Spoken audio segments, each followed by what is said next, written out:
Amin. Haleluya. Ibu Neliana, silakan membaca Keluaran 5 ayat 1 sampai 24. Baik, terima kasih Pastor. Selamat pagi Pastor Paul dan Bu Ya, Ana. selamat Bapak pagi. saudaraku sekalian, mari kita mendengarkan pembacaan firman dari Keluaran 5 ayat 1 sampai 24. Demikian firman Tuhan.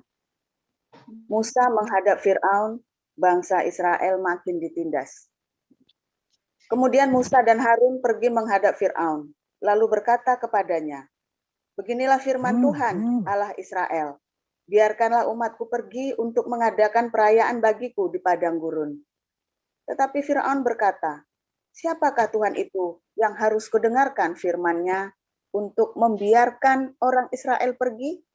Tidak kenal aku Tuhan itu, dan tidak juga aku akan membiarkan orang Israel pergi." Lalu kata mereka, "Allah orang Ibrani telah menemui kami. Izinkanlah kiranya kami pergi ke padang gurun 3 hari perjalanan jauhnya untuk mempersembahkan korban kepada Tuhan Allah kami, supaya jangan nanti mendatangkan kepada kami penyakit sampar atau pedang." Tetapi Raja Mesir berkata kepada mereka, "Musa dan Harun, mengapakah kamu bawa-bawa bangsa ini melalaikan pekerjaannya? Pergilah melakukan pekerjaanmu." Lagi kata Fir'aun, "Lihat, sekarang telah terlalu banyak bangsamu di negeri ini. Masakan kamu hendak menghentikan mereka dari kerja paksanya?" Pada hari itu juga Fir'aun memerintahkan kepada pengerah-pengerah bangsa itu dan kepada mandur-mandur mereka sendiri, "Tidak boleh lagi kamu memberikan jerami kepada bangsa itu untuk membuat batu bata seperti sampai sekarang. Biarlah mereka sendiri yang pergi mengumpulkan jerami. Tetapi jumlah batu bata yang harus dibuat mereka sampai sekarang, bukankah itu juga kepada mereka? Bebankanlah itu juga kepada mereka, dan jangan menguranginya, karena mereka pemalas. Itulah sebabnya mereka berteriak-teriak, 'Izinkanlah kami pergi mempersembahkan korban kepada Allah kami.' Pekerjaan orang-orang ini harus diperberat, sehingga mereka terikat kepada pekerjaannya dan jangan mempedulikan perkataan dusta." Maka para pengerah bangsa itu dan para mandurnya pergi dan berkata kepada mereka, "Beginilah kata Fir'aun, aku tidak memberi jerami lagi kepadamu. Pergilah kamu sendiri mengambil jerami, di mana saja kamu mendapatnya. Tetapi pekerjaanmu sedikit pun tidak boleh berkurang." Lalu berseraklah bangsa itu ke seluruh tanah Mesir untuk mengumpulkan tunggul gandum sebagai pengganti jerami. Dan pengerah-pengerah itu mendesak mereka dengan berkata, "Selesaikan pekerjaanmu, yaitu tugas sehari, seperti pada waktu ada jerami." Lalu pengerah-pengerah Fir'aun memukul mandur-mandur Israel yang mereka angkat sambil bertanya, "Mengapakah kamu pada hari ini tidak menyelesaikan jumlah batu bata yang harus kamu buat seperti kemarin?" Sesudah itu pergilah para mandur Israel kepada Fir'aun dan mengadukan halnya kepadanya. "Mengapakah Tuanku berlaku seperti itu terhadap hamba-hambamu ini? Jerami tidak diberikan lagi kepada hamba-hambamu ini.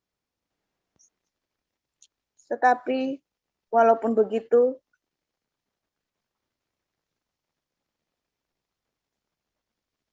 cek, Ya, silakan terus. Lanjut, Bu. Lanjut, Bu. tetapi ia berkata, "Pemalas kamu, pemalas. Itulah sebabnya kamu berkata, 'Izinkanlah kami pergi mempersembahkan korban kepada Tuhan.' Jadi sekarang, pergilah, bekerja. Jerami tidak akan diberikan lagi kepadamu. Tetapi jumlah batu bata yang sama harus kamu serahkan." Maka mengertilah para mendur Israel bahwa mereka ada dalam keadaan susah, karena dikatakan kepada mereka, "Kamu tidak boleh mengurangi jumlah batu bata pada tiap-tiap hari." Waktu mereka meninggalkan Fir'aun, berjumpalah mereka dengan Musa dan Harun yang sedang menantikan mereka. Lalu mereka berkata kepada keduanya, "Kiranya Tuhan memperhatikan perbuatanmu dan menghukumkan kamu, karena kamu telah membusukkan nama kami kepada Fir'aun dan hamba-hambanya Dan dengan demikian, kamu telah memberikan pisau kepada mereka untuk membunuh kami. Lalu Musa kembali menghadap Tuhan, katanya, Tuhan, mengapakah kau permalukan umat ini begitu bengis? Mengapa pula aku yang kau utus? Sebab sejak aku pergi menghadap Fir'aun untuk berbicara atas namamu, dengan jahat diperlakukannya umat ini. Dan engkau tidak melepaskan umatmu sama sekali. Tetapi Tuhan berfirman kepada Musa, sekarang engkau akan melihat apa yang akan kulakukan kepada Fir'aun. Sebab dipaksa oleh tangan yang kuat, ia akan membiarkan mereka pergi.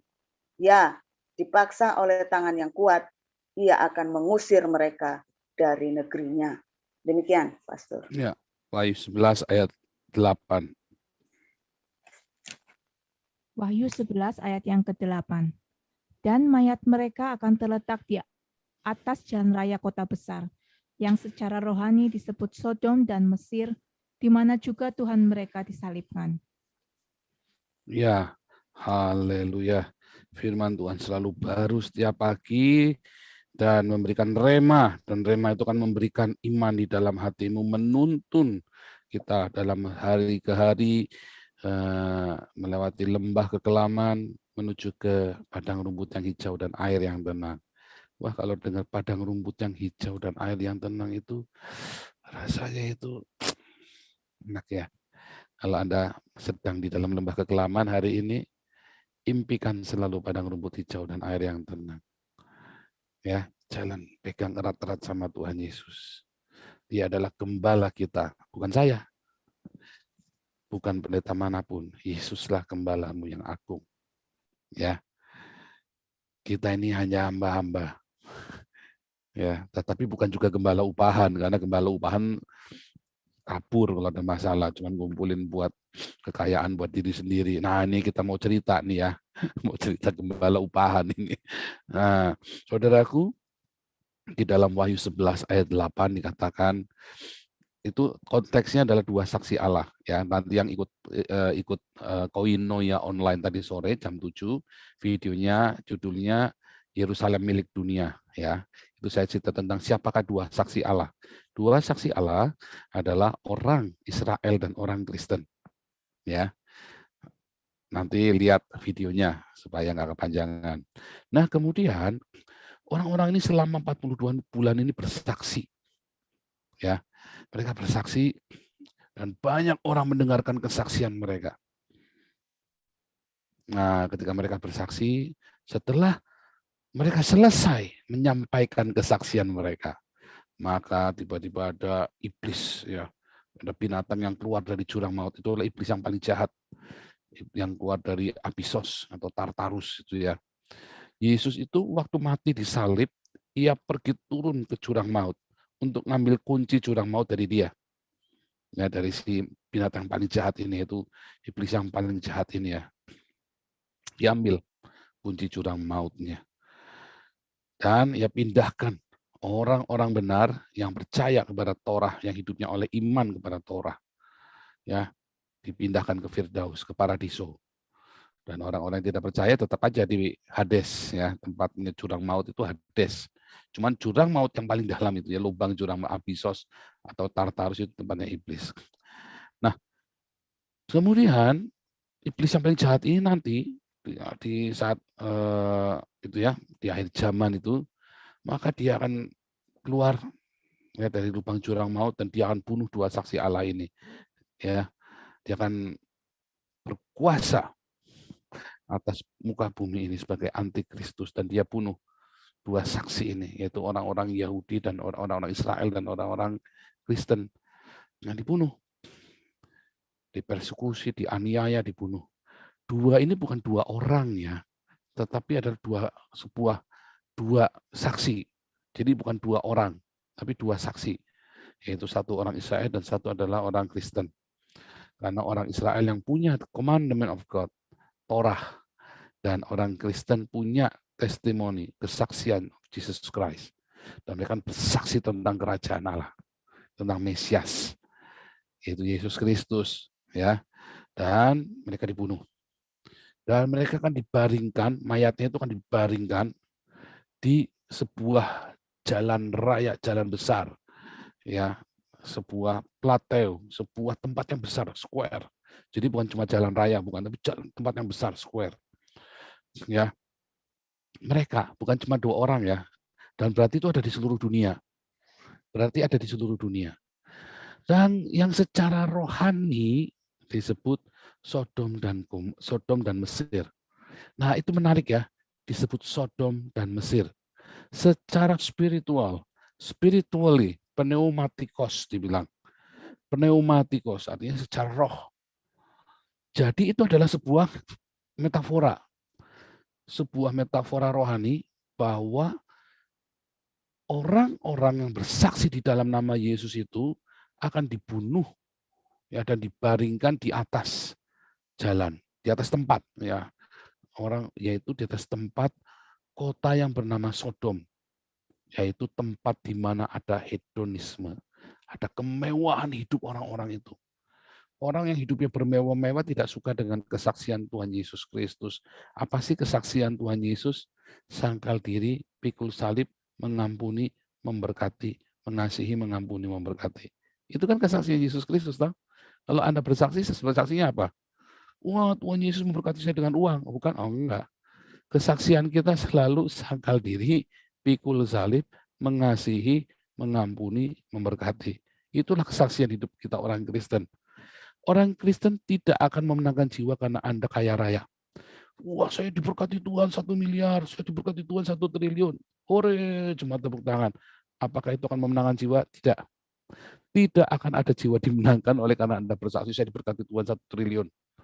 Saya diberkati Tuhan, saya jadi direktur PLN, saya jadi direkturnya apa gitu. Wah, enggak akan, tidak ada orang jadi Kristen yang sungguh-sungguh, maksudnya bertobat sungguh-sungguh, karena dengan Anda cerita begitu. Yang ada orang iri sirik. Wah, saudara-saudara, hari ini saya tukang becak, kemarin saya tukang becak, hari ini saya jadi direktur Pertamina. Wah, cuma tepuk tangan, wah tepuk tangan. Ya kan? Yang satu bilang, ngapusi.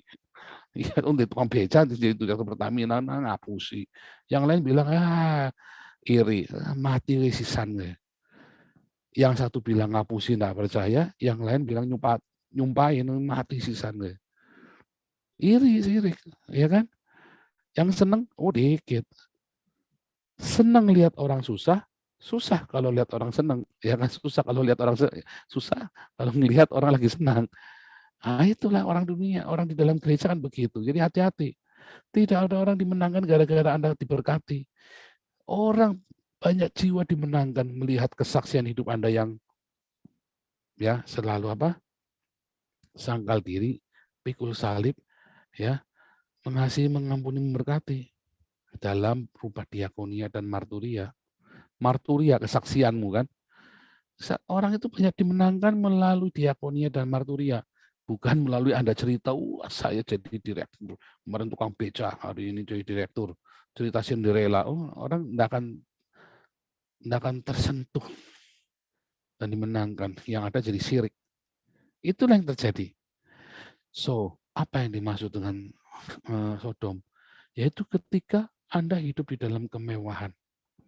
Ya, 2 saksi ini akan dibantai di atas kemewahan gereja. Dibantai di atas kemewahan para pendeta. Pendeta-pendeta ini nggak suka ketika Anda bersaksi. Serius. Anda kira pendeta-pendeta kayak suka saya bersaksi seperti ini? Enggak loh. Iya toh? Anda kan banyak dengar kan pendeta-pendeta menyumpahin saya tuh. Ketika saya nginjil SMP kelas 3, apakah pendeta-pendeta suka? Enggak loh. Takut mereka. Pendeta-pendeta yang sudah mapan nggak suka. Mereka takut jabatan mereka takut gereja mereka dibakar, mereka takut. Itulah Sodom ketika hamba-hamba Tuhan hidup di dalam kemewahan. Ketika hamba-hamba Tuhan mulai hidup di dalam hedonisme, itulah Sodom. Dan saksi-saksinya akan disalib, akan dibunuh, dianiaya, dibantai di atas itu. Ya. Tidak ada pendeta-pendeta yang kaya-kaya yang akan peduli ya. Ketika ada gereja dibakar, ketika ada orang Kristen dipersekusi. Mungkin dia kasih uang, tetapi dia nggak akan ikut. Mengapa pemerintah begitu? Nggak berani. Ya udahlah, saya tak nyumbang saja, ngasih uang. Ya lumayan kalau nyumbang. Ya seringkali malah nyumpain, lu sih kelewat berani. Wah, ratusan pendeta nyumpain saya, saudara. Sampai WhatsApp-nya saya blok. Saya blok, saya ngapain? Saya nggak butuh kalian nyumpain saya. Ya kan? Nanggap ya. Yang saya lakukan ekstrim ya, saya nggak suruh saudara. Tetapi saya lagi cerita dalam kapasitas saya waktu anak remaja kelas 3 SMP. Waktu saya penginjilan, apa pendeta-pendeta suka? Enggak. Waktu ada gerakan mahasiswa pelajar di Salatiga, mereka turun ke jalan-jalan memberitakan. Apakah pendeta-pendeta suka? Enggak. Ya, banyak orang-orang yang memberitakan Injil di jalan-jalan. Apakah gembala sidang suka? Tidak. Tetapi gembala-gembala yang punya hati gembala, hati Tuhan, mereka akan mendorong jemaatnya untuk pergi keluar memberitakan Injil di jalan-jalan, menjadi saksi di rumah tangga mereka, berdiakonia dan bermarturia. Tetapi gembala-gembala upahan tadi, ya kan, salibkan dia. Oh salibkan, rame-rame gembala-gembala ini, pendeta-pendeta, salibkan si Paul. Ya kan? Anda kan juga jadi korban tuh. Hidup dalam kemewahan, itulah Sodom. Hidup di dalam kenyamanan, itulah Sodom. Hedonisme, kenyamanan, kemewahan, semua ceritanya duit. Semua ceritanya wah berkat melimpah. Tanpa sadar itu ya, uang di dompet Anda pindah ke dompet dia tanpa Anda sadari. Nah, itulah. Dan saksi-saksi ini akan dibunuh di atas kemewahan gereja. Ingat, Islam adalah sebuah kutukan saat gereja tidak melakukan tugasnya untuk berdiakonia dan bermarturia, memikul salib, sangkal diri, mengasihi, mengampuni, memberkati. Saat itulah Islam akan datang sebagai kutukan bagi bangsamu, bagi seluruh dunia. Dan itulah dua saksi Allah itu akan dibantai di atas hedonisme, kemewahan gereja. Wih serem, yang bunuh orang gereja sendiri. Yang bunuh Yesus siapa sih? Para imam yang kaya raya, para politikus Yahudi, orang-orang agamawi yang kaya raya, yang mereka sakit hati karena Yesus bongkar bisnis agama mereka. Itulah Sodom. Ya, simpel ya, saya coba bolak-balik cerita. Apakah Mesir? Di Mesir, karena tema kita kan masih kitab Keluaran ya. Jadi saya akan banyak cerita tentang Mesir. Besok saya akan cerita tentang 10 tulah ya. Di Mesir, orang-orang ini diperbudak. Rakyat jelata diperbudak dengan dosa. Di Mesir, rakyat jelata diperbudak dengan ketakutan. Sudah diperbudak, ditakut-takuti, dan dia dengan senang hati melakukan perbudakan itu. Karena takut. Dengan senang hatinya karena takut, karena ada pilihan lain. Nggak ada pilihan lain. Dan gereja-gereja nakut-nakutin jemaatnya. Dan pemerintah nakutin rakyatnya. Dan kita semua hidup dalam ketakutan. Tidak berani keluar, melangkah keluar. Banyak hamba-hamba Tuhan yang datang, nggak berani ngomong. Untuk keluar dari ketakutan, di framing dengan ketakutan. Hati-hati nanti kerusuhan 98 loh. Hati-hati kerusuhan nanti, malari. Hati-hati tahun 65 ya, dibantai, dikorok. Hati-hati, oh ditakut-takutin. Dalam perbudakan dosa, sudah diperbudak oleh dosa, mereka dikungkung dengan roh ketakutan. Itu dia sasaran empuk itu. Ya, itu sasaran empuk. Dua hal, simpel ya. Mereka dibaringkan di atas jalan raya besar, the Broadway, atau boulevard, bukan boulevard tapi Broadway, itu kayak square begitu ya. Di jalan raya besar yang secara rohani disebut dengan Sodom, hedonisme, kemewahan, dan perbudakan dosa, intimidasi, di mana Tuhan mereka juga disalibkan di atas situ, di atas tempat itu. Di atas apa? Perbudakan, hedonisme para imam, dan umat yang ditakut-takuti dan diintimidasi, dan diperbudak oleh agama. Ya, di Mesir itulah diperbudak. Nah, kemudian saudara, ketika ada orang-orang yang berseru, "Weh, keluar dari perbudakan, ayo ikut aku." Wah, orang ini nggak seneng. Seneng nggak? Enggak. Karena makin saudara teriak dengan keras, persekusi makin datang. Makanya kan, "Oh, nanti gereja dibakar loh. Oh, nanti orang Kristen perizinannya tambah dipersulit loh. Ini gara-gara kamu nih." Ketakutan demi ketakutan ini datang. Bukan hanya di dalam hal ini, di dalam pemberitaan Injil, tapi dalam kehidupan kita sehari-hari. Ya, ada 2 hal yang menghalangi Anda, yang membunuh kesaksian Anda. Ada 2 hal yang membunuh. 1, gaya hidupmu yang mewah. Itu membunuh kesaksianmu. Tetapi ketika kau lepaskan gaya hidup mewahmu, ya, itu akan menjadi kesaksian, jiwa-jiwa akan mulai dimenangkan. Anda yang hari ini pakai jam tangan mewah, lepaskan, jual, buat kasih makan orang. Nanti Anda lihat, nanti ada banyak jiwa-jiwa dimenangkan. Sukacitanya itu melebihi pakai jam tangan mewah itu. Anda yang pakai mobil-mobil mewah, lepaskan. Jangan banyak kredit. Ya, saya tahu banyak mobil mewah kredit itu beban. Lepaskan. Kasih uangmu, belilah mobil yang sederhana, yang penting nggak mogok, ya, yang bagus, bukan yang mewah. Mobil-mobil lepas. Kasih makan orang miskin. Banyak jiwa-jiwa akan dimenangkan. Kesaksianmu akan powerful. Dan Anda akan sukacitanya itu tidak terkira. Ngelebihin rasanya naik mobil mewah. Serius. Oh, Pak Paul kayak pernah naik mobil? Ya pernah, saya pernah. Gimana sih? Saya cerita, kalau saya ngomong itu saya udah ngalamin. Kalau saya tidak ngalamin, saya cerita mungkin. Ya. Kalau sudah saya ngomong yakin itu karena sudah ngalamin. Lebih enak saudara menangkan jiwa-jiwa ketimbang Anda numpak barang mewah. Ketimbang Anda tinggal atau menggunakan barang-barang mewah. Berani? Wah, pikir-pikir dulu Pak, ya pikir sana yang lama. Dan itulah yang menghalangi kesaksian hidupmu. Sehingga nanti Matius 7 ayat 21, bukan orang yang berseru kepadaku Tuhan, Tuhan yang masuk dalam kerajaan Allah, tetapi orang yang melakukan kehendak Bapakku. Haleluya. Ya, dan kesaksian yang penghalang kesaksian yang kedua. Ya tadi, perbudakan atas dosamu. Yang Anda melakukan masih hidup dalam perbudakan Mesir, yang hidup dalam kenajisan, dalam dosa-dosa Mesir, dalam perbudakan hidup dalam perbudakan. Ya, melakukan dosa itu kayak diperbudak. Wah, ada ya. Contohnya orang yang terikat dengan narkoba, orang yang terikat dengan seks. Waduh, melakukan nggak melakukan kayak waduh, kayak orang sakau ya. Kalau enggak pergi ke pelacuran kayak orang sakau. Kalau enggak selingkuh itu rasanya enggak marem. Diperbudak dengan ya kalau orang selingkuh namanya kepleset, tapi ini dengan sengaja dia nyari kayak orang haus. Enggak yang laki-laki enggak perempuan sama saja. Hamba Tuhan semua sama saja. Hamba Tuhan juga. Pelayan-pelayan Tuhan juga. Yang melakukan dosa-dosa itu dengan giat. Itulah perbudakan Mesir.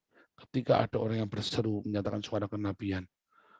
Wah, Anda terintimidasi. Itulah perbudakan, itulah yang menghalangi kesaksian Anda. Yang justru gereja yang menghalangi kesaksian itu. Ajaib ya, justru gereja loh yang menghalangi.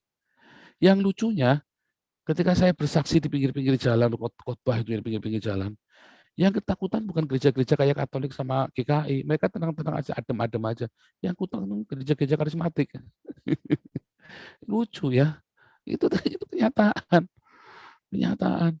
Yang ketakutan itu gereja-gereja karismatik, gereja-gereja yang keuangannya dari perpuluhan. Tapi gereja-gereja seperti GKI dan Katolik malah tenang-tenang saja. Ya, guru saya dulu dari gereja GKI, guru agama saya ya, waktu SMA. Dia senang tenang-tenang saja. Cuma senyum. Yang menghakimi saya itu dari gereja Pentakosta dan gereja Bethel, GPDI dan GBI yang menghakimi saya, ngomel-ngomelin saya. Lucu ya, lucu. Itulah yang terjadi. Ya ketika hamba-hamba Tuhan menyebarkan roh intimidasi. Nah juga sama di dalam kehidupanmu sehari-hari. Orang-orang ini akan menarik Anda bukan kepada Tuhan Yesus, tetapi kepada dirinya. Supaya Anda terikat dengan dia, jadi pendeta sentris, bukan Jesus sentris. Dia akan menjadi juru selamatmu sehingga engkau, aduh, oh Pak Pendeta juru selamatku, aku disembuhkan oleh doa-doamu. Kalau Anda disembuhkan di sini bukan karena doa-doanya Bu Hana loh. Jangan sembarangan loh. Anda kalau disembuhkan, kalau Anda bisa keluar dari masalahmu, itu karena Anda punya iman kepada Yesus Kristus dan iman saudara-saudara semua yang ada di sini, semua yang sepakat. Kita ini hanya hamba-hamba. Ibu Ana dan saya ini hanya hamba, ya, yang delivery, ya, yang mengantar. Kita ini kayak tukang kurir aja, kayak Gojek, GoPay, kayak Gojek, kayak Uber. Kita ini cuma pengantar kurir, tukang pos, ya, DHL, UPS itu loh. Kita ini cuma delivery Anda saja. Kalau Anda disembuhkan, Anda tidak berutang budi kepada kami. Enggak ya, jangan sampai Anda merasa berutang budi sama saya gara-gara ikut doa pagi Anda sembuh dari sakit, Anda bebas dari masalah. Jangan sampai. Berarti kami gagal, itu namanya pelayanan kami. Ya, Anda disembuhkan itu oleh karena Tuhan Yesus. Anda tidak berutang apapun sama saya. Kalau Anda dipulihkan keluargamu itu karena Tuhan Yesus. Oh serius, saya nggak main-main ya.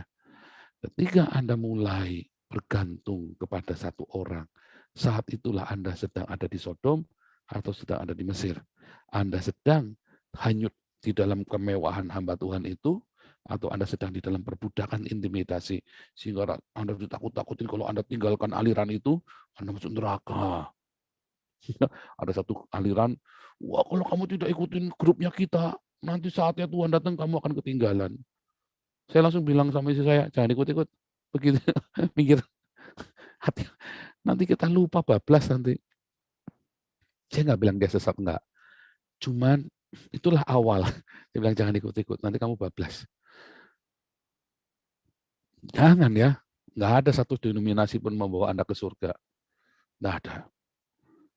Ya, hanya Yesus jalan, bukan aliran. Ya, jadi jangan percaya ya. Nah, Anda yang hidup dalam sehari-harian dalam pergumulan, di dalam lembah kekelaman, hati-hati dengan gembala-gembala dari Sodom dan dari Mesir. Hati-hati karena mereka akan satu tawarkan Anda kemewahan, hidup enak, dan berkat-berkat buat ujuk-ujuk, semua yang tanpa proses ujuk-ujuk. Yang satu akan menawarkan kepada Anda intimidasi. Kalau Anda tidak begini, nanti kamu masuk neraka, kalau nggak perpuluhan masuk neraka. Hati-hati. Anda harus hidup di dalam kebenaran yang dari Tuhan Yesus sendiri. Jesus sentris, bukan pendeta sentris. Begitu ada pendeta yang memfokuskan Anda kepada dia, hati-hati, itulah sihir dalam gereja kemarin, Yanes dan Yambres. Ya, Fir'aun, dia dibutakan matanya, hatinya dikeraskan gara-gara orang-orang ini. Ya, Yanes dan Yambres dibuat dihasut sehingga orang-orang ini akan membawa kita bukan kepada kebenaran tapi kepada diri mereka, dan mereka akan menghipnotis Anda. Sekali lagi tiba-tiba uang di dompet Anda pindah ke dompetnya dia. Haleluya. Dan ketika Anda sudah sampai tahap itu, maka Anda, kesaksian Anda itu akan mati. Ya, udah bantut. Udah selesai kesaksian hidup Anda. Anda akan dikungkung dengan kemewahan, nyaman, sehingga Anda takut. Karena Anda mewah, aduh, nanti kalau gini gimana? Aduh, guamu ada punya ini, ada punya itu. Posesifmu terlalu banyak. Kemilikanmu terlalu banyak. Coba kalau Anda pakai Avanza, coba kalau pakai mobil-mobil sederhana. Anda cuma pakai mobil sederhana, ya. Anda bisa mampu beli mobil mewah, tapi Anda cuma pakai sederhana. Ditaruh, digeletakin, hilang, beli lagi. Hilang, beli lagi, enak aja. Hilang, beli lagi. Serius ya. Tapi kalau Anda pakai mobil mewah, dapat kredit lagi kan, wah kreditnya 4 sampai nunggak 4-5 bulan. Hilang, waduh. Pusing Anda itu. Iya kalau asuransinya keluarnya cuma sedikit, tambah pusing lagi yang. Itu yang terjadi. Hati-hati ketika Anda bergaya hidup mewah. Kesaksian-kesaksian hidupmu akan selesai. Tidak berguna. Kalau Anda hidup di dalam ketakutan atau intimidasi perbudakan, dan setiap kali ada orang yang Anda mau bersaksi, mendoakan nanti tetanggamu atau ibumu atau mamimu atau papimu atau kakakmu atau adikmu, jangan macam-macam, engkau mau dibakar. Nah itu hati-hati. Anda hidup dalam perbudakan. Udah, nggak usah sok-sokan suci. Ya, udahlah kita sama-sama kepijet aja lah, lu nggak usah sok-sokan suci. Kita ini double minoritas, penggelang. Jangan sok suci.